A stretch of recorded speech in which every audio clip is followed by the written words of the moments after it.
प्रिय विद्यार्थियों, हाइपोथेसिस या प्राकल्पना के ऊपर इस सीरीज़ में ये तीसरा वीडियो है।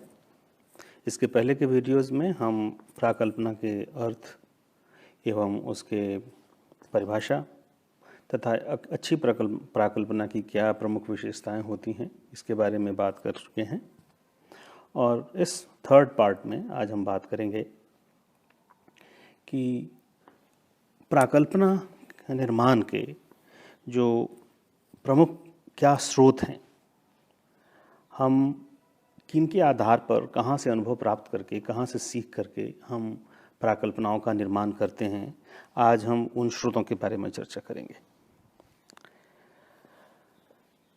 प्राकल्पना के स्रोत मोटे तौर पर दो होते हैं, एक व्यक्तिगत स्रोत और दूसरा बाह्य स्रोत।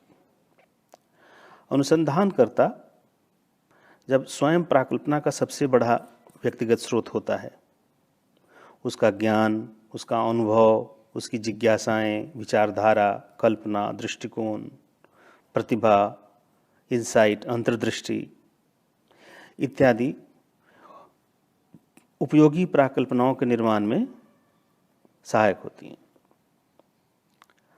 और जब अनुसंधानकर्ता प्राकल्पना के निर्माण में पुस्तकालय, अन्य विद्वानों के विचार, वैज्ञानिक अध्ययन या सिद्धांत जो उपलब्ध हैं विषय में, उनकी सहायता प्राप्त करता है और उनकी सहायता के आधार पर प्राकल्पनाओं का निर्माण करता है, तो हम इन्हें बाह्य स्रोत कहते हैं।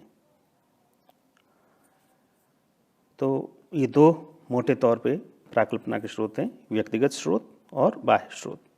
गुडे एंड हैट ने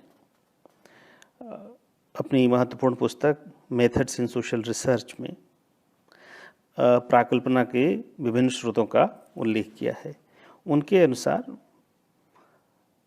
प्राकल्पना के मोटे तौर पर मुख्य रूप से 4 स्रोत होते हैं।